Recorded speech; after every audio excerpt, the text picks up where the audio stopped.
जय भीम नमो बुद्धाय। ए भैया, इतिहास ही राजनीति की जननी है। History is the mother of politics and movement is the father of politics. जब हम आप इतिहास नहीं जानेंगे तो राजनीति कैसे करेंगे? अंधविश्वास में ऐसे फंसे रहेंगे। इतना बड़े बड़े महान विद्वान महान पुरुषों ने विरोध किया अंधविश्वास को दूर हटाने के लिए। बाहर पेरियार रामास्वामी धन्य है, महान है। बाहर पंडित रावण जैसा विद्वान ज्ञानी, सभी लोगों ने लड़ाई लड़ा, अंग्रेजों से तक लड़ाई लड़े हमारे महान पुरुषों ने। और बाबा साहब तो ये भी सोच रहे थे कि कम से कम 10-20 साल और अंग्रेज रुक जाते तो बहुत अच्छा रहा, क्योंकि शुद्धिकरण का कानून बना करके अंग्रेजों ने खत्म किया। अंग्रेजों के गुलाम ब्राह्मण, ब्राह्मण के गुलाम मेरा समाज। आज हम सबसे बड़े अंधविश्वास में हैं। चलते हैं बिरहा की ओर लेकर के 4 लाइन भूमिका का भाव मास्टर। देश कहले को आजाद हो गया, पर गरीबों की बस्ती में बस गई गुलामी। न्याय अन्याय बदला अदालत नहीं, भाग्य अंग्रेज अंग्रेजी छोड़े निशाने। धन्य पत्थर की छाती गरीबों की है, भाव की जिंदगी जो अभाव में पाली। इन बेचारों से जाकर के पूछे कोई, कैसे होती है होली दसवीं दिवाली।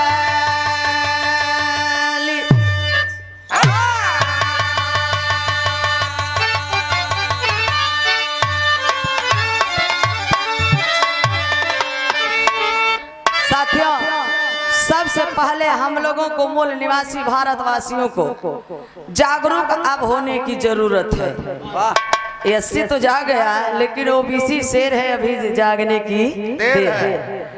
जागिए शेरो, अब समय नहीं रह गया है। ये भारत देश सोने का चिड़िया, अखंड भारत, अखंड भारत। लगभग 3500 वर्ष पहले इस भारत देश में हमारे न जात न पात न भेद न भाव न ऊंच न नीच न अमीरी न गरीबी न छुआ न छूत, धर्म अखंड भारत। हम लोगों के पूर्वज उस समय राजा हुआ करते थे। व्रतासुर, गयासुर, सम्रासुर, महिषासुर, बाणासुर, कृष्णासुर, जो कि देवरिया के प्रोफेसर चंद्रभूषण यादव जी ने किताब लिखा कि कृष्ण सूर्या असुर। ए बाबू, ये भारत देश, अखंड भारत देश में राजपाट हम लोगों का लेने के लिए, हम लोगों को पाखंड में बांटने के लिए, बर्बाद करने के लिए न जाने कितने आक्रमणकारी आए। सिर्फ भारत भरे में डच आए, फ्रांसीसी आए, पुर्तगाली आए, हुड़ आए, शक आए, मुगल आए, आर्य आए, अंग्रेज आए। आर्य आए तो मेरे भारत का नाम, मेरे देश का नाम आर्यावर्त पड़ा, भारत के नाम पे भारत। और जब अंग्रेज आए तो मेरे देश का नाम इंडिया पड़ा, और जब मुगल आए तो मेरे देश का नाम हिंदुस्तान पड़ा। तो ऐ हिंदुस्तान वाले जो हिंदू कहते हो, हम लोग हिंदू नहीं हैं। गौर करेंगे इस आजाद भारत देश में आखिर सबसे बड़ी बर्बादी कहाँ से हुई है। गजल का भाव मास्टर।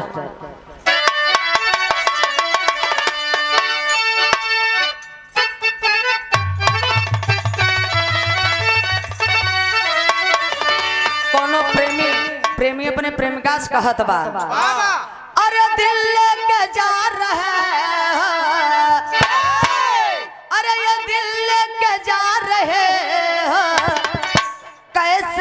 जिएंगे हम।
सुन के बोला टेरी वाले, वाह दारू पिएंगे हम। वाह ई मुरचहवा परेशान बोके बदे।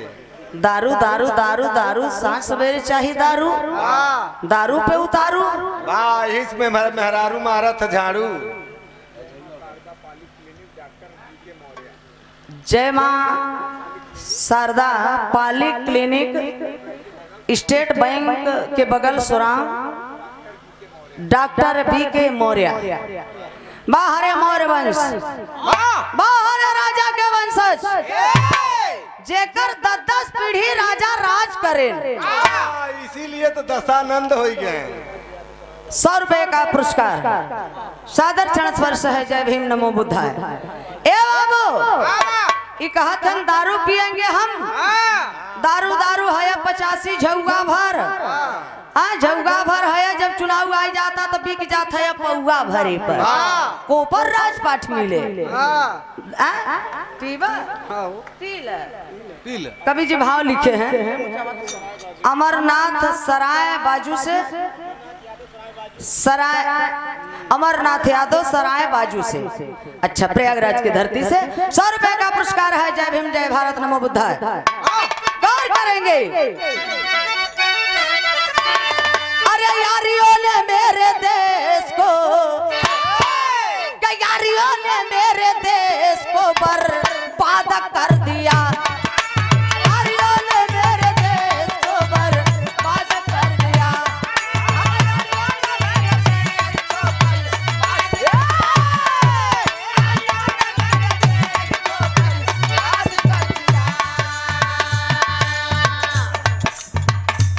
आप देखा है बहुजन समाज पार्टी विधानसभा अध्यक्ष सोरा से राजकुमार पाल जी की ओर से ये देखा है 100 रुपए का पुरस्कार है। जय भीम जय भारत नमो बुद्धाय।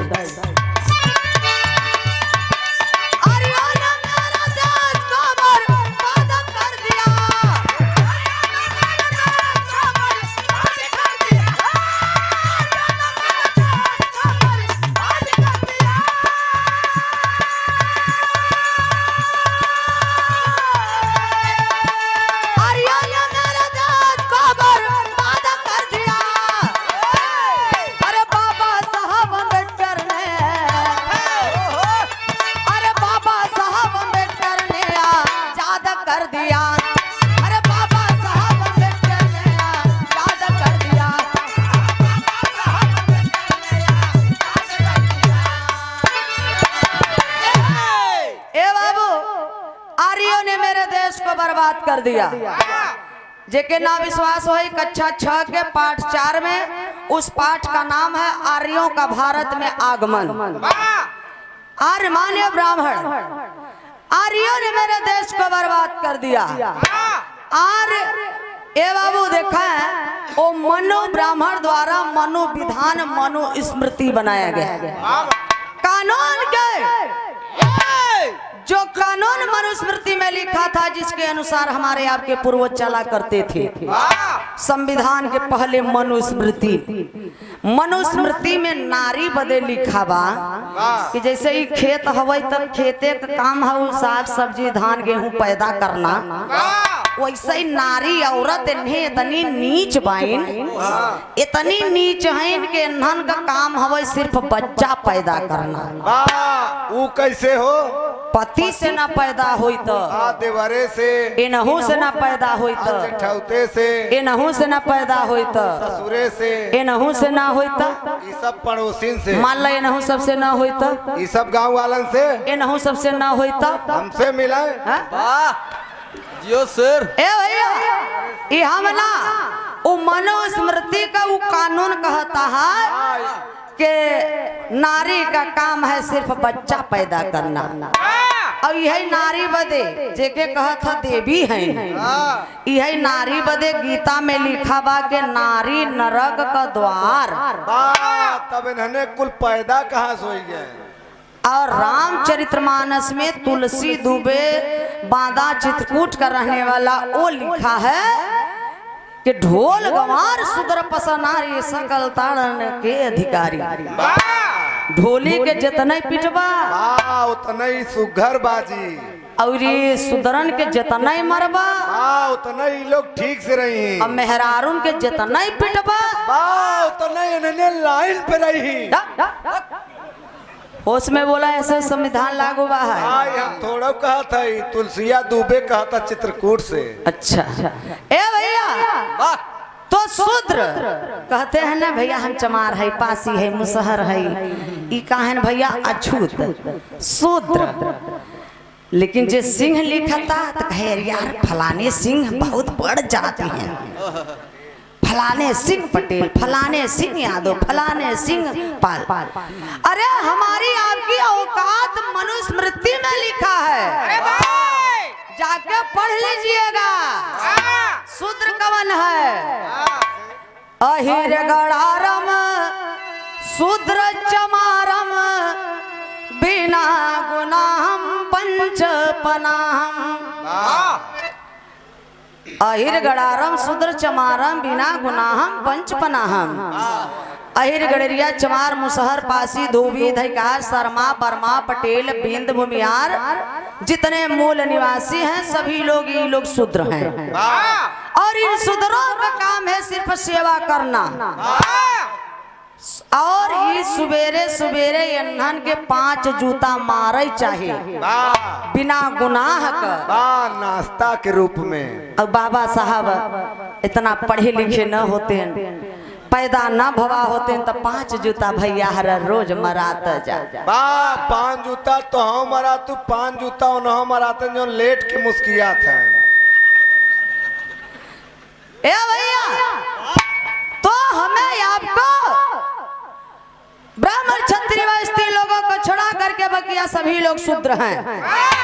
मौलिक अधिकार मिला, संविधान लिखे बाबा साहब। संविधान सब माने बराबर, विधान माने नियम कानून, जिसके अनुसार हम आप चल रहे हैं। मौलिक अधिकार मिला, भाषण देने का अधिकार, चुनाव लड़ने का अधिकार, वोट डालने का अधिकार, धन दौलत रखने का अधिकार, नया नया कपड़ा पहनने का अधिकार, अच्छा अच्छा भोजन खाने का अधिकार, बिरहा गाने का अधिकार, दारू पीने का अधिकार। ये तो दरुए पुतारू है। ए बाबू हमें आपको वो मौलिक अधिकार मिला, जौन कुछ सरोजवा बोलत आ न ये संविधान के दिन है, और नहीं तो वो समय बोलत न तो जिभिया काट लिया जात। और तू लोग जौन बैठ के सुनत है उ लोगन तू लोगन के कनवा में शीशा पिघलाए कर ठूस दिया जात। जिंदगी भर के कुल जने बहिर हो जाता है एक ओरी से। तो गौर करेंगे बाबू, कहानी यहाँ से शुरुआत बा। कैसे मास्टर?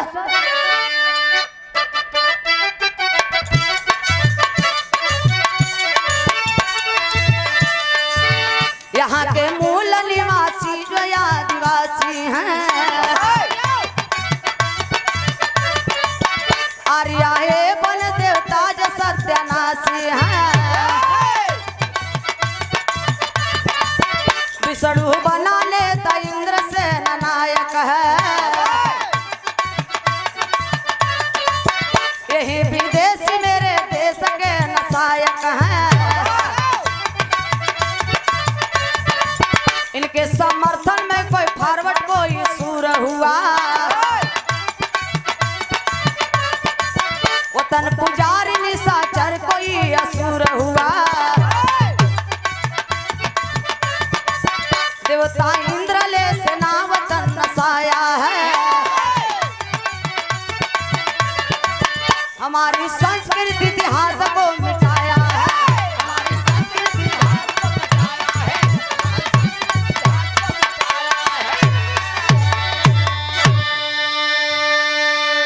ए बाबू, अब हमार तोहार कमी कहाँ बा? पूजा पाठ करते हैं, पूजा पाठ। पू माने पूरी, जा माने जानकारी, पा माने पाकर, ठ माने ठहर जाना। अगर हम इनकी पूजा पाठ कर रहे हैं तो इनके बारे में पहले आदि औलाद खानदान हमें आपको जानना चाहिए। क्या ये पूजने योग्य है? कि चोर है, कि डकैत है, कि गुंडा है, कि गुरवादी है, कि नक्सलवादी है, कि छिनरा है? का पूजा योग्य है कि हम पूजा करें? लेकिन हम लोग नहीं सोचते हैं। गौर करेंगे बाबू, हम जिनको भगवान देवता कहते हैं, यह सरजवा में और गवैयन में फर्क बा। मैं बोलती हूँ अंधविश्वास के खिलाफ, लेकिन लोग मान जाते हैं देवी देवता के खिलाफ। गौर करेंगे बाबूजी, जिनको भगवान देवता कहते हैं इंद्र और विष्णु, ये ना कोई भगवान है ना कोई ये देवता है। ये लोग लुटेरे हैं, चोर हैं, डकैत हैं और गैया भेड़ बकरी चरावे के बहाने दल बल ले करके इंद्र और विष्णु ने मध्य एशिया, ईरान, इराक से हमारे भारत में आए। जब भारत में आए तो पहले पूरे भारत में भ्रमण किए, पूरे भारत में घूम घूम करके हमारी जो संस्कृति थी, हमारा जो इतिहास था, जला दिया गया। बताया गया कि नालंदा विश्वविद्यालय में 6 महीना तक जला। अगर यहाँ से आगे लगी तो मिर्जापुर पहुंचे में कितना समय लगी भैया? 1 महीना लगी लगभग। लेकिन लिखा गया है कि 6 महीना तक जला।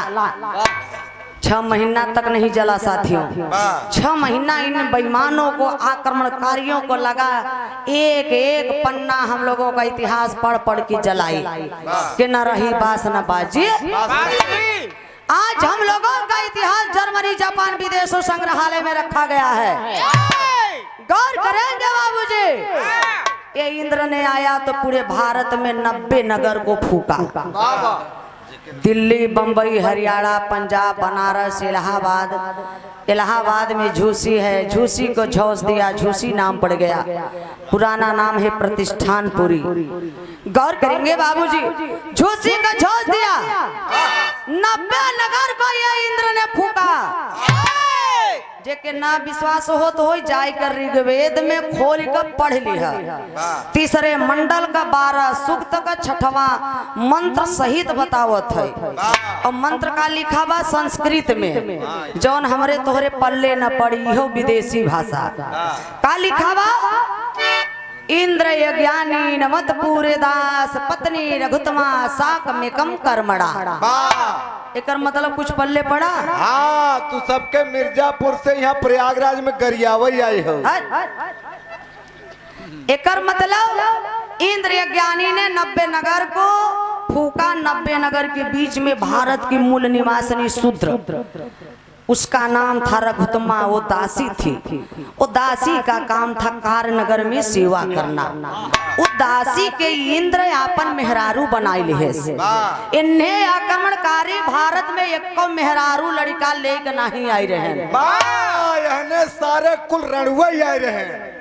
इसलिए हमारे महान पुरुषों ने डीएनए टेस्ट करके लिखा है किताब। ये प्रमाण मेरे पास है। डीएनए टेस्ट का किताब लिखे ए बाबू कि जितने ब्राह्मण के घर की औरतें हैं वो ब्लड उनका हमारा आपसे मिलता है, लेकिन उनके मर्दों का नहीं मिलता है। इसलिए बनारस के धरती पर जन्मे कबीरदास जी, कबीरदास जी जन्मे, लिखे डीएनए के ऊपर क्या लिखे? पहिर जनेऊ जो बाभन होना, मेहर क्या पहिरायो, घर के सुदरन भोजन पर से तू पंडा क्यों खायो। हमें मत करिया भैया, हरे कबीरदास जी लिखे हैं। क्या है? ब्राह्मण तूने गाय खा लिया, जनेऊ पहन लिया, पक्का बाभन हो गया। और जौन घरवा भोजनमा परोसता वो शूद्र के शूद्र ही रह गई, ओके का पहनाया। गौर करेंगे बाबूजी, एक लाइन भाव कवि जी लिखे हमारे आपके भारत के मूल निवासी, मेरा मूल का देश कैसा था। तर्ज मास्टर।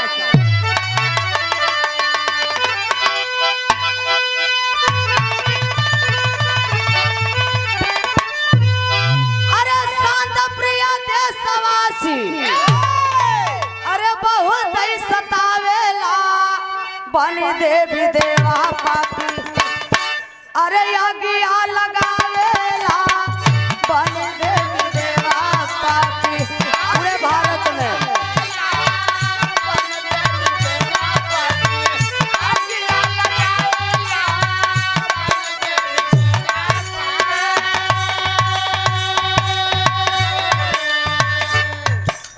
ए बाबू आप देखें,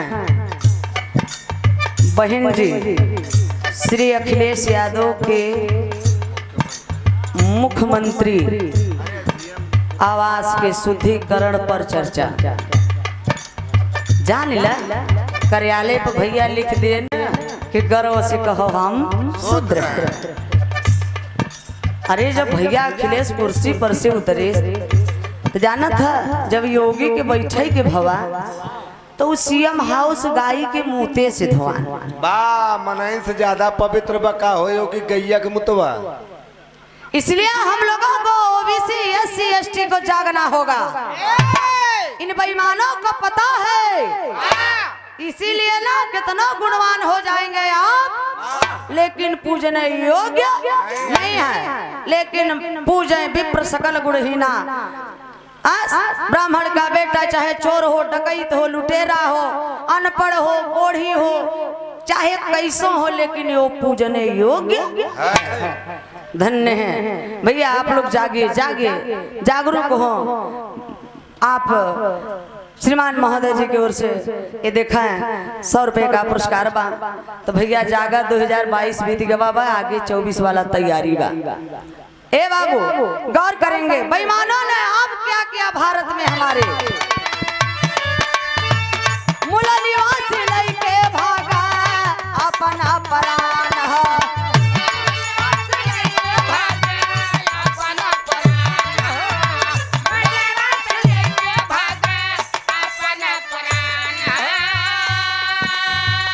जंगल पहाड़ छिपे तज के समान है।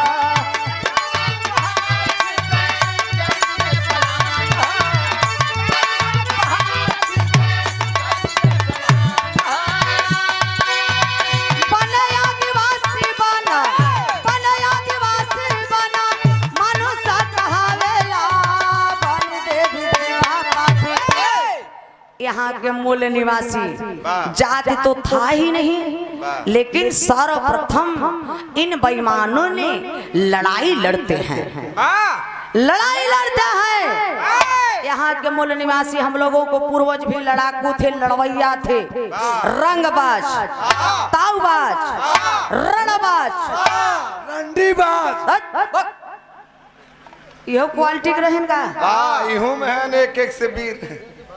ए भैया लड़ाकू थे जे मूल निवासी विदेशी से लड़ाई तय इतने ना काहे बदे लड़ाई। कहा या विदेशी मैं तेरी गुलामी कबूल नहीं करूंगा, राणा प्रताप की तरह घास की रोटी खा लूंगा, लेकिन तेरी गुलामी कबूल नहीं करूंगा। कुत्ता कमीना हरामजादा, चीर फाड़ फेंक दे कमीना, भाग जी यहाँ से। तेरी गुलामी कबूल नहीं करूंगा। उ जंगल में जाए के जान बचाई बचाई के रहे लगे। जंगल में जे रहे तो पेटवा भरे बदे जब नहीं पही तो उन्हें न खही कच्चे मांस खाए, लीलगाय खाए, मोस खाए, खरगोश खाए, चूहा खाए। तन्हे विदेशी का कहा कि देखा ये दैत है, ये असुर है, ये राक्षस है, ये बनमानुष है, शैतान है। ऐसे हमारे आपके पूर्वजों को संबोधित करते थे। अब दूसरा षड्यंत्र रचना रचे भारत में हम लोगों को फूट फूट के बाबूजी हम लोगों को अलग करने के लिए। ये देखा है समाज के लिए जीना, समाज के लिए मरना। बाबा साहब ने कहा कि समाज के लिए कुछ करो, कर न सको तो लिखो, लिख न सको तो बोलो, बोल न सको तो सहयोग करो, सहयोग न कर सको तो समर्थन करो, लेकिन कुछ करो, निठल्ला मत घूमो। बहुजन समाज पार्टी के आप रैया के सेक्टर अध्यक्ष राम बहादुर गौतम जी की तरफ से ये 100 रुपए का पुरस्कार जय भीम नमो बुद्धाय और प्रबुद्ध भारत मिशन के राष्ट्रीय अध्यक्ष बसंत लाल जी, सुभाष चंद्र यादव जिला अध्यक्ष जय भीम जय मूल निवासी नमो बुद्धाय 100 रुपए का पुरस्कार है बाबूजी। ए बाबू अब दूसरा का कैलन बेईमान जाति तरह हबे नहीं भत तब अब करेन का इन्हें पापी पूजा ही होगी बहन। देवी देवता हमरा तोहरे में आके आग लगाई दे हैं का भय से समर्पित जावाला भइले देशवासिया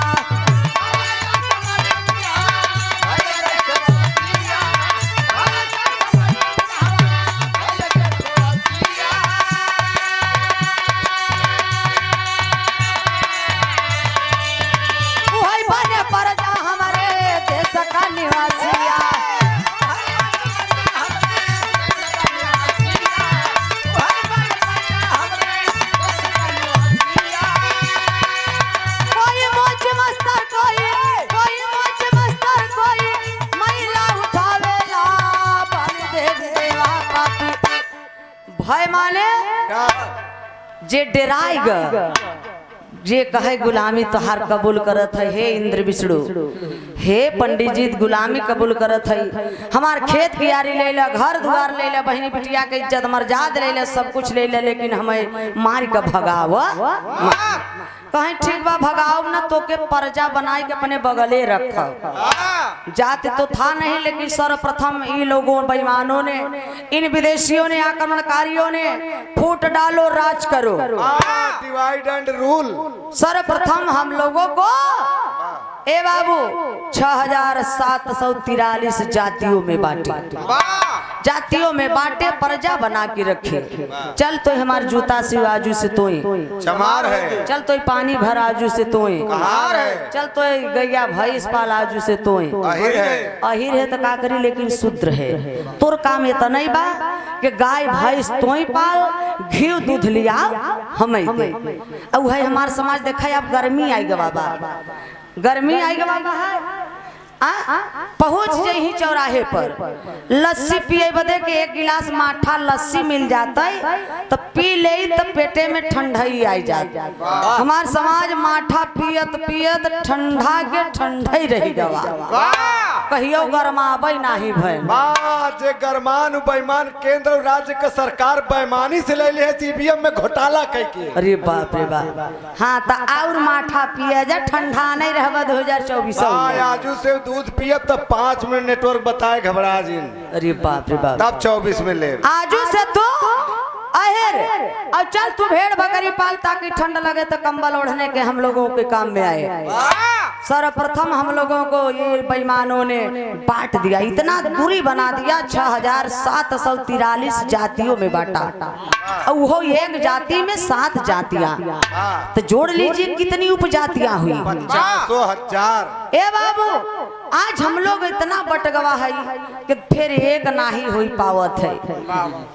अब बियाह कैसे करत थी हम लोग यादव हैं तो यादव करब, वह गोत्र देख के, पाल हैं तो पाल में करब, चमार हैं तो चमार में करब, पासी हैं तो पासी में करब, सब में हम लोग करते हैं देख करके गोत्र देख करके। लेकिन भैया हरा पंडित जी के घरे का बियाहे वाला अगर काट आए तो ओके पढ़ लिया वो लोग बेटी रोटी का रिश्ता कैसे करते हैं गोत्र चेंज करके, गोत्र चेंज करके शादी करे से जवन लड़का पैदा होता वो हाइब्रिड पैदा होता। वो लोग शादी कैसे करते हैं, दुबे हैं तिवारी में तिवारी हैं, तपाड़े में पाड़े हैं, उपाध्याय में उपाध्याय हैं, मिस्र हैं, सुकुल में सुकुल हैं, तो ओझा में ओझा हैं, तो ए भैया अभे दुबे ही मनाई लगे तो चौबे चतुर्वेदी उपाध्याय मिसिर सब दौड़ा यही बचाओ बदे ढेर के रिश्तेदार भयन ना और यही अभे कह दे के मुसहर या चमार पासी मराई लगे और जने हाथ मलहे के रजमार सरवा के और मार ये के चार जूता यार मार हमार बियादर है हमार जाति है वही हम लोगों के अंदर यह भय है बाबूजी। तो इसलिए अंबेडकर साहब कहते हैं कि जाति पर जब ठप्पा मोहर लगा है तो मूल निवासियों इतना जाति पर घमंड करो कि जातियां ही खत्म हो जाएं। तो बाबूजी गौर करेंगे कवि जी यहाँ टेरी के भाव लिख दिए। अब आगे का होता बा भारत के बर्बादी कैसे भ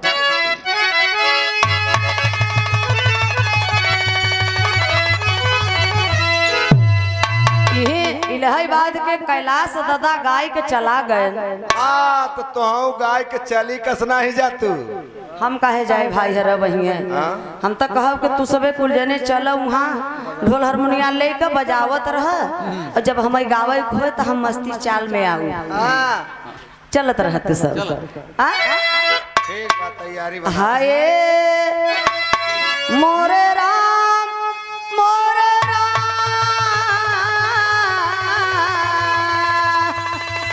भोले बाबा जोगिया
पवारा पंडित वेदन में लिखा वेद में हमारे घरे के बात लिखा नहीं है वो नहीं के लिखा वो नहीं के वेद में लिखा बा है भैया हरा के शंकर जी अंजनी के काने में बीर डाल देहन तब हनुमान जी पैदा हो गए बा कनवा में डलले से हो उद्यान ऋषि का वीर सरवा पत्ता पे बहुत जात रहा राजा दशरथ का बहन चंद्रकला चाट लेहन तब सरवन पैदा हो गए बा तू वीर न मलाई रहा मलाई तो अपनो मेहरिया के चटाक देख पट जानकारी हो जाए दो चाठे पैदा करे तब जानकारी हो जाए और तीनों रानी सुमित्रा कैकेयी कौशल्या तुलसी लिखे के श्रृंगवेरपुर धाम में श्रृंगी ऋषि के गुफा में तीनों रानी सुमित्रा कैकेयी कौशल्या खीर खाइन तब जाएगा भरत शत्रुघ्न राम एवं लक्ष्मण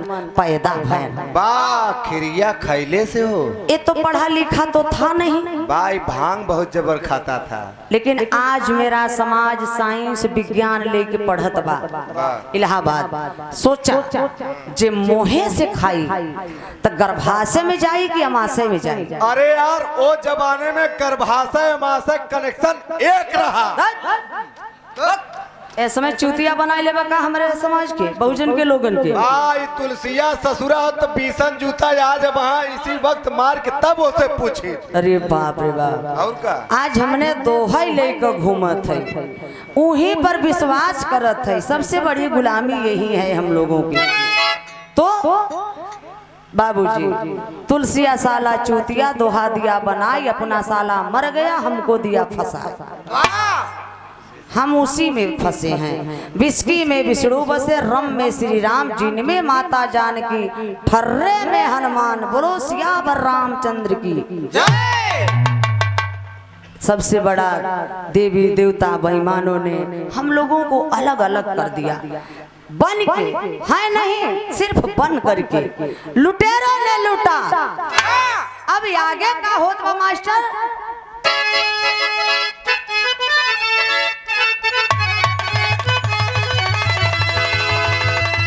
कूटनीत पंडित के लग गए,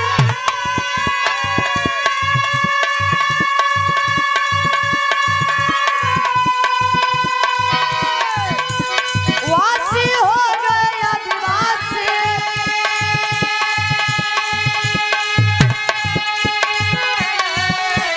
लोहार पहाड़ सीपर जवान,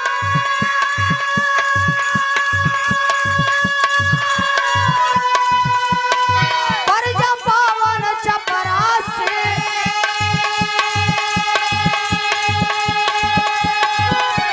वर्ण व्यवस्था लिखी गई,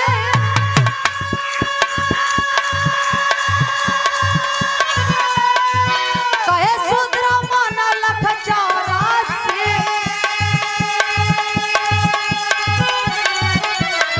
श्रीपर में सर मोची धोबी, श्रीपर में सर मोची धोबी, महिला ढोवत 85।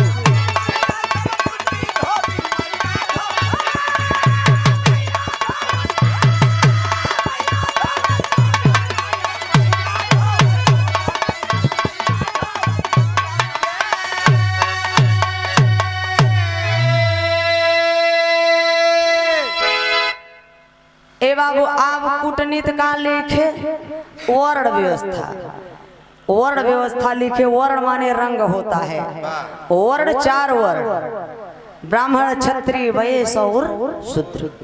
ए बाबू कि ब्राह्मण ब्रह्मा के मुख से पैदा हुआ, क्षत्रिय भुजा से, वैश्य पेट से है, शूद्र तवन ने पैर से।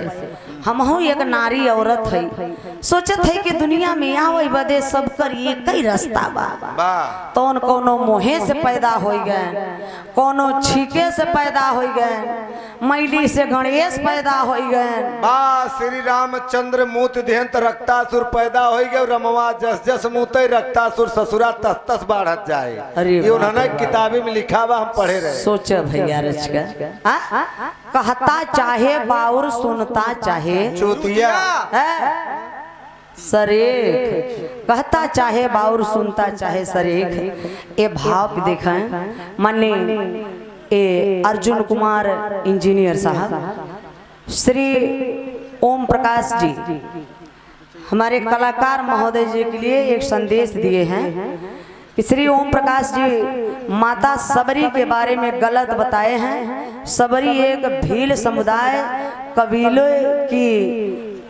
की थी और माता पिता का नाम इंदुमती, जो कि सबरी का असली नाम था श्रमणा था।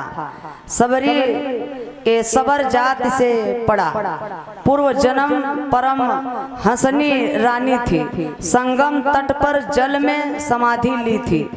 सबरी का जन्म फागुन माह कृष्ण पक्ष सप्तमी तिथि को हुआ, इसलिए सप्तमी जयंती मनाई जाती है।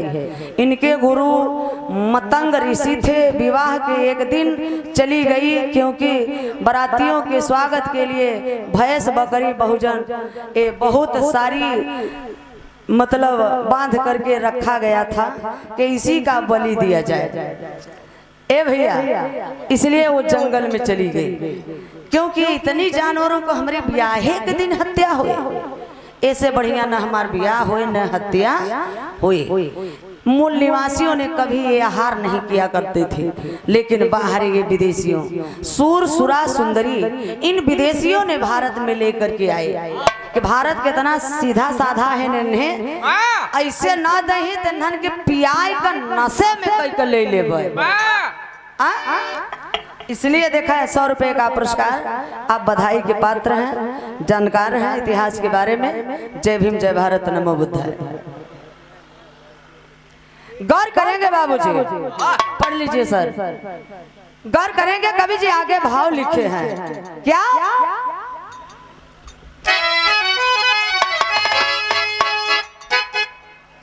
अरे कवन करन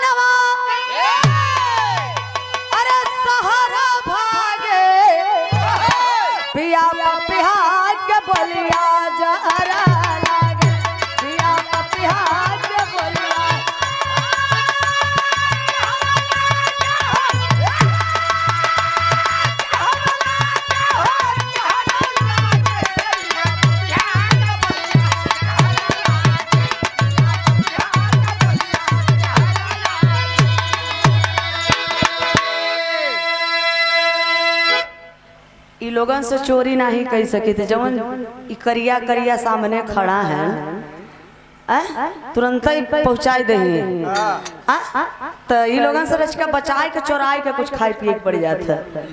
गौर करेंगे बाबूजी देश प्रेमियों ने पास शिव जी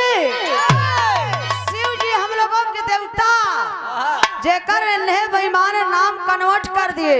इनका नाम था महासुर और नाम बदल के रख दिए महादेव। तो देश प्रेमियों ने पास शिव जी अरे छोहाई गईला इंद्र विष्णु जी शिव पर रिसाई गईला।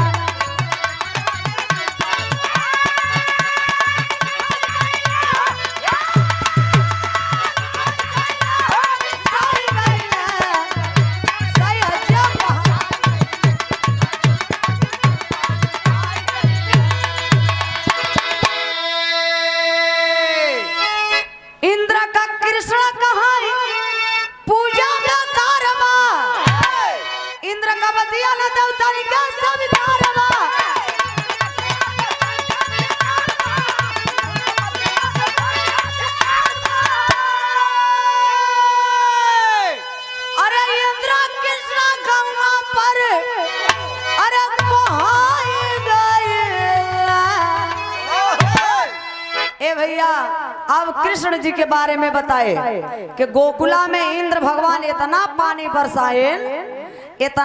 बरसाए कि गोकुला का गैया बछड़ू सब डूबे मरे लागे। तब कृष्ण जाए के कानी अंगुरी पर गोवर्धन पर्वत उठाए। कानी अंगुरी से सरवा कहो गोवर्धन पर्वत उठ जाए सोचे वाली बात है। थोड़ा तर्क करें बाबूजी। वो इंद्र ने पानी नहीं बरसाया। इंद्र ने अपने पाखंडियों को अपना पाखंड कथा पुराण यही सब वहां गोकुला में बाबूजी इन विदेशियों का पूजा पाठ होता था। ब्रह्मा विष्णु महेश इंद्र इन विदेशियों का पूजा पाठ होता था।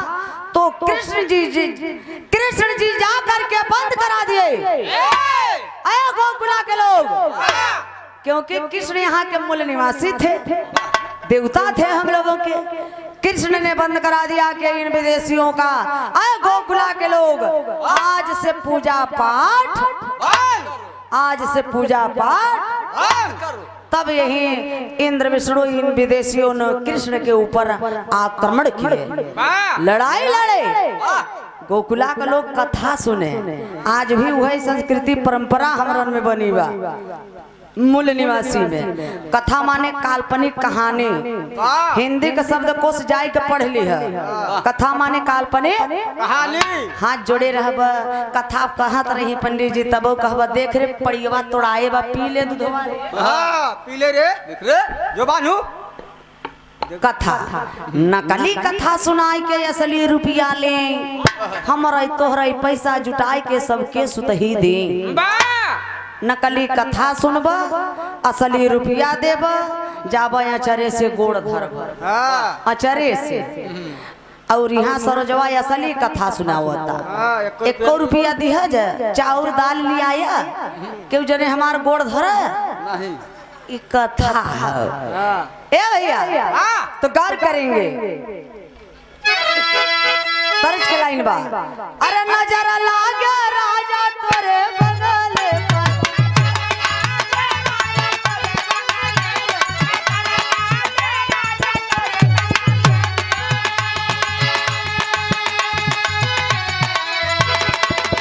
भावा नजर लागल भैया मोरे दसावा पर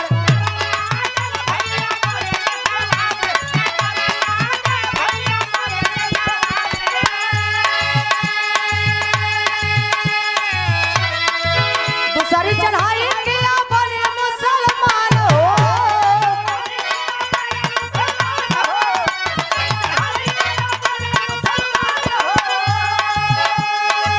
धन दौलत लूटा देश का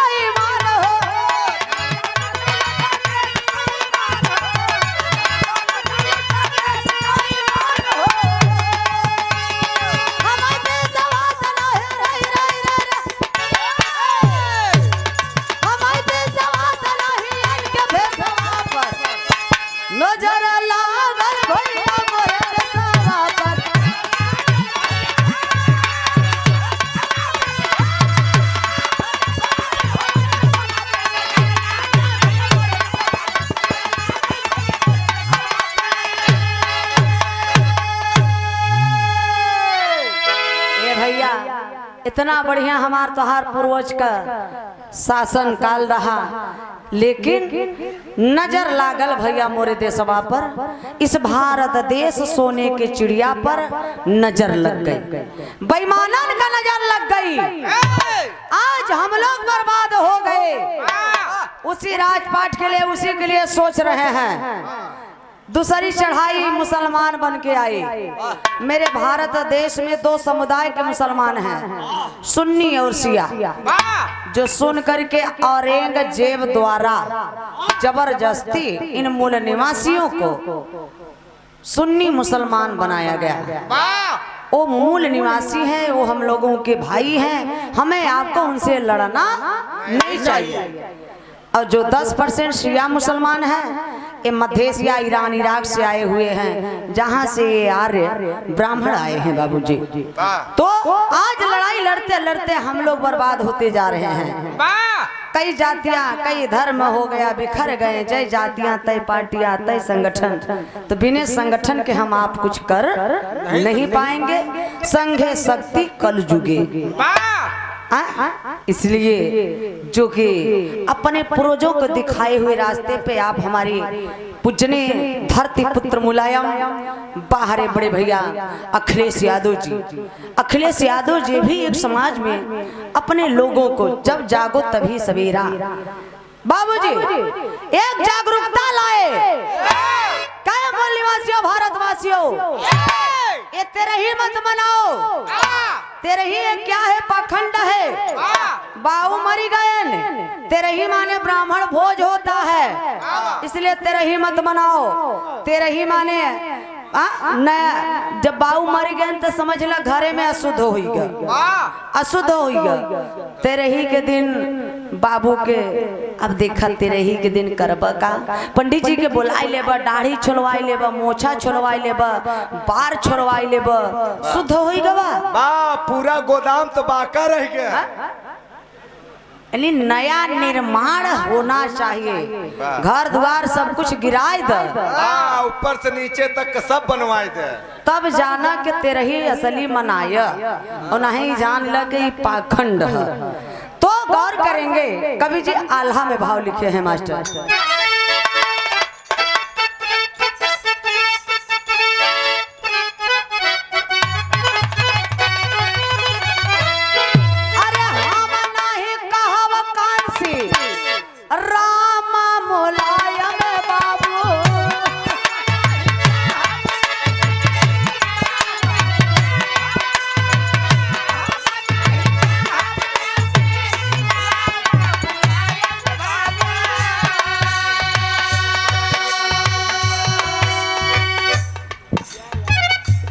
देखा है उस्ताद राजा रामपाल के नाती अभिनव पाल, ग्राम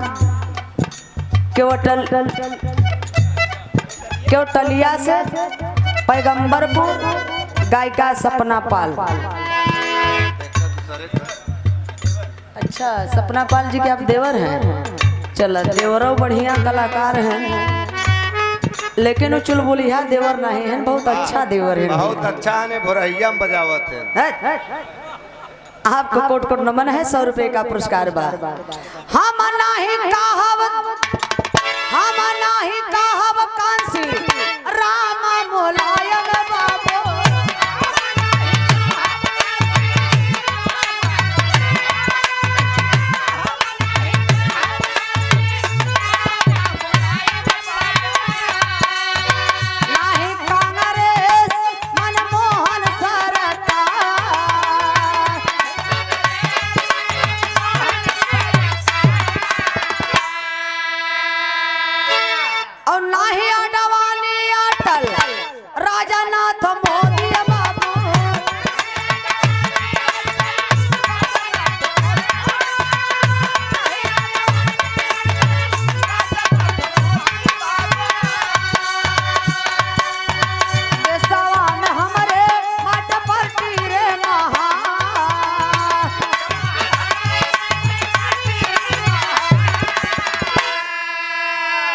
लेकिन सरो सरगम का कहनाम बा भारतवासियों, मूल निवासियों से जाति पाति से ना कौनो हमरा दुश्मन रे बाटे।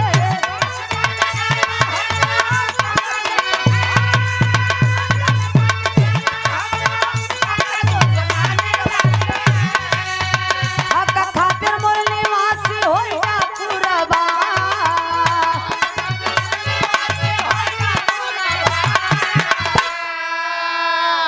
ए बाबू भैया हरा न अब न जात न पात से हमें आपको लड़ाई नहीं लड़ना है। अपने हक और हिस्सा अधिकार के लिए एक होना है, तब लड़ाई लड़ना है। ए बाबू हक मांगने से नहीं मिलता, छीनना पड़ता है। इसलिए संविधान में सब माने बराबर, विधान माने नियम कानून। संविधान में जितना लिखा हुआ चीज जिस दिन चाहे एक सांसद हो, चाहे विधायक हो, चाहे प्रधानमंत्री हो, चाहे मुख्यमंत्री हो, अगर अपने शासन काल में पूर्ण रूप से अगर संविधान का लिखा हुआ चीज लागू जिस दिन कर दे, उस दिन देश का तकदीर ही नहीं तस्वीर बदल जाएगा। तो जागो शेरो, जाग जाओ। 2022 तो चला गया, लेकिन अब 2024 में हमें तो है कौने भेष में कैसे इन्हें यही लूटे खाई बदे, हमें तो है बर्बाद करे बदे। कवि जी भाव लिखे इन्हन का हम पहचान बतावत है। बहन जी, ब्राह्मणों द्वारा शूद्रों की कन्याओं के शुद्धिकरण पर प्रकाश 100 रुपए का पुरस्कार। कोट कोट नमन व सादर क्षण स्पर्श है। नमो बुद्धाय, जय समाजवाद, जय भीम, नमो बुद्धाय। गौर करेंगे बाबूजी, शुद्धिकरण। पहले बहनी बिटियन का जब ब्याह हो तब विदाई हो, तब पहले वो 3 रात ब्राह्मण के घर शारीरिक सेवा देना पड़ता था, और इसके बाद चौथे दिन शुद्ध कर देता था ब्राह्मण। तब वो अपने पति के घर जाती थी, तब वो पति के घर जाती थी, और वही बनिगा बनाई देहन बेईमान चौथे दिन चौथ जाता। दुल्हा के बेचारी के बन की एक दिना तब से नैहरे चली आई।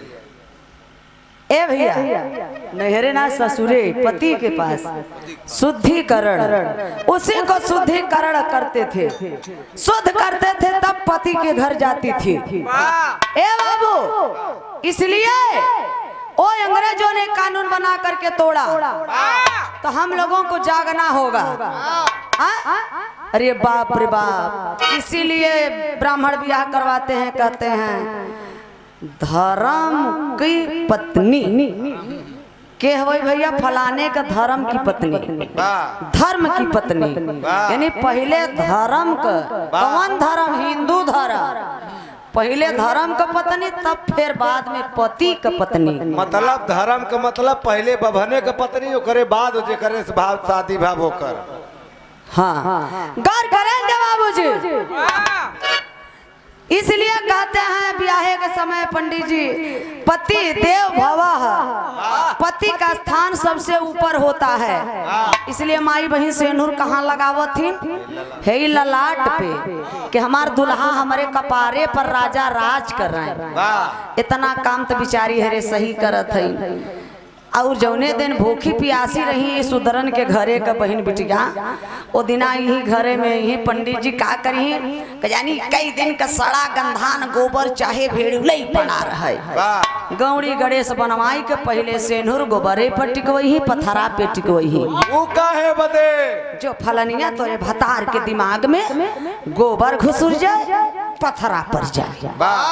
वही हमारे समाज के गोबर और पथरा पर जिसका ऑपरेशन किए बाबू ललई राम यादव, पेरियार रामा स्वामी, तथागत गौतम बुद्ध जी, पंडित रावण, कबीरदास, रविदास, बाबा साहब। जौन बच्चा सरो सरगम के भेजे बिना चीर फाड़ का ऑपरेशन करे बदे। अरे भाई हमारे पास एक हथियार नहीं बा।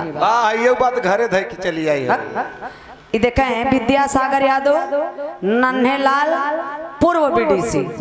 ये संविधान की देन है, चाहे बीडीसी बना, चाहे मुख्यमंत्री बना, चाहे प्रधानमंत्री बना। वाह, चाहे तू बिरहा गावा चाहे वो बिरहा गाइले। हाँ, 100 रुपए का पुरस्कार है। कोट कोट नमन बा, सादर चरण स्पर्श है। जय भीम, जय भारत, नमो बुद्धाय, जय समाजवाद, जय मूल निवासी। आखिरी लाइन में पहचान बताओ थे इन्हन का। गेरुआ वस्त्र कमंडल, गेरुआ वस्त्र कमंडल और माथे का टिकावा, घूमय के बेईमान ले धर्म का ठिकावा।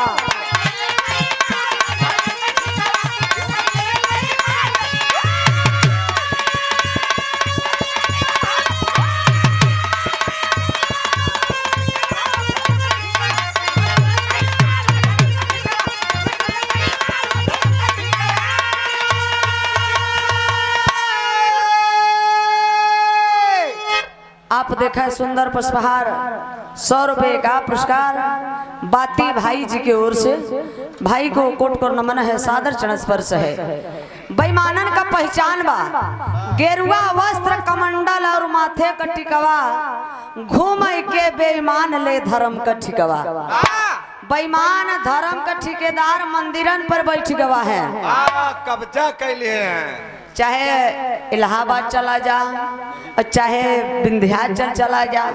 विंध्याचल हमारे देवी, हमारे तुहार देवी, लेकिन दर्शन करे जाब न, दुनों प्राणी गांठ जोड़े रहबे, ठेली ठेला होत रहे, ऐसे ही पसीना चुअत रहे। तो सोचबे यार कैसे जुगाड़ पकड़े कि जल्दी से दर्शन मिल जाए। तो जुगाड़ लहबा, 500 रुपया देव पंडित जी के, तो कैसे दर्शन करे हैं? झरोखा से, झरोखा से। और 1000 देव तो लगे से, और 2000 देव तो चरण छुए के आशीर्वाद है, आशीर्वाद। अरे बाप रे बाप, ए भैया आशीर्वाद दे ही 2000 देव तब औबा दर्शन कई कमाई के बहरे हाफत। अरे बड़े भाग से दर्शन मिलेगा माई का। हे पंडित जी, अब हमार जूता चप्पल दा और पर प्रसादी दा, हमरा के दोनों प्राणी के आशीर्वाद दा कि जौने पहले बेटवई होई वह जोड़ा होई। अच्छा ए भैया, तो देखा आशीर्वाद दे ही पंडित जी, चन्नन लगे ही दोनों प्राणी के, कलाई में खेलल का धागा बांधथिन। लीजिए, बांध दीजिए। पैसा दो 501 रुपया। निकाल निकाल दे दो। अच्छा, तो बांधथिन और एक मंत्र पढ़थिन। वो मंत्र का रहता संस्कृत में का, ओ मैन बद्धो बलि राजा दान विद्रोह महाबल, तेन्त्वा प्रतिध्वनि रक्ष माचल माचल। पंडिताइन बा तो के पंडिताइन समझ में आते? अरे यार इतना बढ़िया मंत्र के बोले हो। हम नहीं कहते, पंडित जी के श्लोकवा कहता, ओ मेन बद्धो बलि राजा दान विद्रोह महाबल, तेन्त्वा प्रतिध्वनि रक्षे माचल माचल। इस लोग कह रहा है क्या है, मूल निवासियों भारतवासियों, तुम लोगों के बलि राजा को इसी लाल धागे में बांध करके मारे और राजपाट शासन सत्ता धन दौलत ईमान शिक्षा सब कुछ ले लिए, आओ तुम्हें भी अटल रूप से इसी बंधन में बांधता। वही हम तो जाई थे मंदिर में, पंडित जी के 501 रुपया दे कर और कसम खाए के आई थे। हे पंडित जी, हम खाए बिना भले मर जाब, लेकिन तो खाए बिना मर न। उहे तेरही में बोलौबा, बरही में बोलौबा, खेत लिखौबा तो बोलौबा, घर बनवौबा तो बोलौबा, नौकरी पाई जाबा तो बोलौबा। लड़का पैदा हो जाए तो नामकरण करवावे बदे लेके लड़का दौड़े लगबा, पंडित जी के लगे हेरे लगबा के हर हैं पंडित जी, नामकरण करवावे के बा हमारे लड़का का। पंडित जी बताओ लो, जब नाम और रखे के शक्ति नहीं बा तो कोपर चाटे बदे पैदा कैले था 50 ठे। बताओ इतनी बड़ी हमारे यादव समाज में पंडित नहीं है क्या? चमार समाज में नहीं है पटेल समाज में नहीं है, सब हमारे मूल निवासियों में पंडित हैं। पंडित कोई जाति नहीं होती, पंडित ज्ञानी विद्वान होते हैं। ए बाबू, जाति तो सिर्फ ब्राह्मणों की होती है, तो ये इनकर धर्म नहीं हो, ये धंधा है। देव बहिनी, देव माई, देव काकी, देव भौजी, देव देव देव देव देवता हो गए। हमार तोहार पूर्वज राजा रहे, दान दिए दान दिए दान दिए दान हो गए। इसलिए ब्राह्मण का धन है सिर्फ भिक्षा। राजा देखा ही राजा का वंशज है। वाह, देखिए सोने का मुकुट चमक रहा है, हीरा पन्ना मोती जवाहरात उसमें जड़ा है। देखिए लाइट दे रहा है। राजा भिखारी हो गए और भिखारी राजा हो गया। इसलिए बाबा साहब 3 टैबलेट दिए समाज के लिए। 3 टैबलेट के खाए बा खाए है या वाह, पता नहीं कहो देखे हैं कि नहीं। तो 3 टैबलेट मतलब शिक्षित बनो, संगठित हो, संघर्ष करो। वाह, ए बाबू, इसीलिए शिक्षा शिक्षा और शेरनी का दूध है। अरे जो पीता है वो दहाड़ता है। इसलिए तुम मिर्जापुर से आके प्रयागराज में दहाड़त हो। इसलिए शिक्षा बहुत जरूरी बा भाई। बाबा साहब घर भले मत बनवाया, खेत भले मत लिखाया, और ब्याह भले मत लड़का का कर, लेकिन बाबूजी लड़का के पढ़ाई जरूर दी है। पढ़ाऊबा जब पढ़ेगा तो वही मास्टर चाबी होता है बाबूजी, तभी वो आगे बढ़ेगा। इसलिए हम लोगों को धागा नहीं, ललका धागा बांधना चाहिए। वो धागा नहीं है, वो हमारे आपके पूर्वजों का वो खून है, खून लाल कलर से, जो आज हम लोगों को मंदिर में बाबूजी ब्राह्मण कसम खिलवा लेते हैं, और हमें तो है पता ही नहीं बाकी गरियावत है, इनके आशीर्वाद देते हैं। अब मेहरारून के तो बस मेहरारून के तो और गरियावत थी, और कह डरवाई देहन के फलनिया करवा चौथ ना व्रत रहबे तो तोर भतार मर जाए। तो इसलिए चाणक्य जी कहते हैं कि अगर करवा चौथ व्रत रहने से पति की उम्र लंबी होती है तो भारत की एक भी नारी विधवा नहीं होना चाहिए। तो ये रहा पाखंड, अंधविश्वास। इसलिए हम लोग झगड़ा करते हैं तो कहाँ जाते हैं? थाना पे। झगड़ा करते हैं तो कहाँ जाते हैं? थाने पे।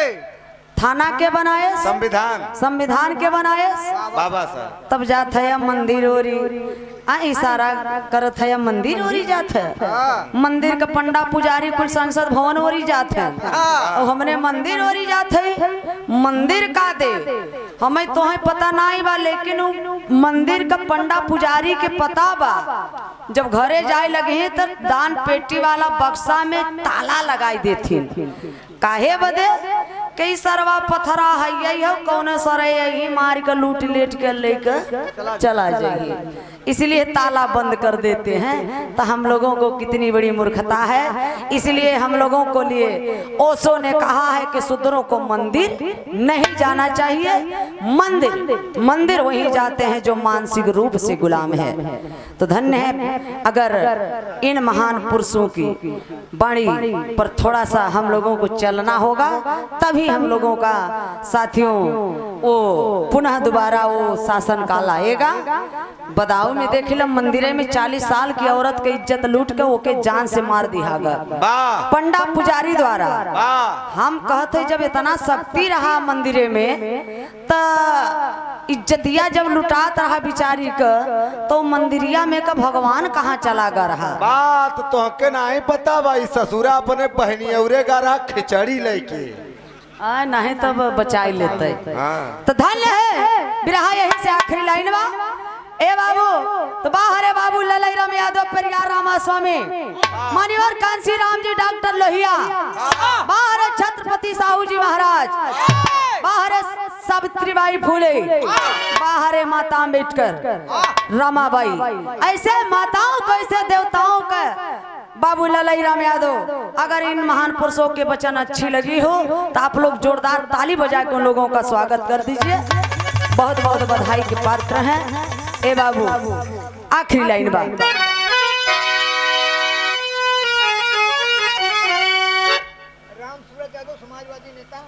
राम सूरत यादव समाजवादी नेता। अब्दाजपुर खान आपकी तरफ से ये 20 रुपए का पुरस्कार बा। जय समाजवाद, जय भीम, नमो बुद्धाय, जय मूल्यवासी।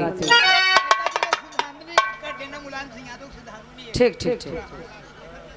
रामा रामा रामा रामा रे रामा पारा पंडित के दरबारी था।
पुत्र मुलायम पिताजी ऐसे लाल को जिसने जन्म दिया।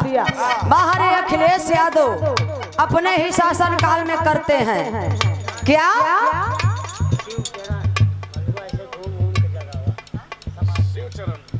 शिवचरण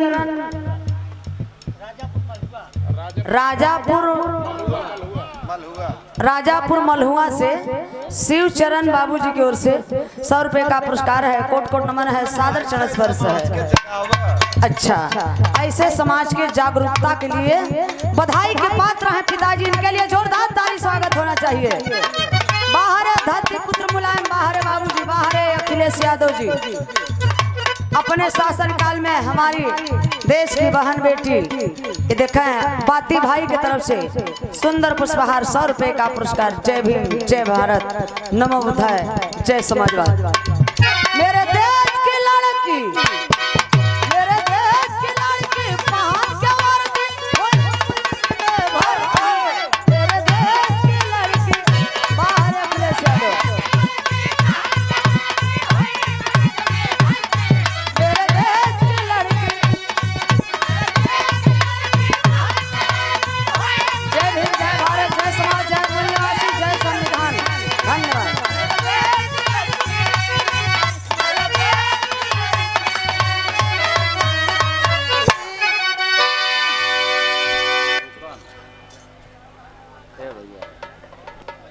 हेलो।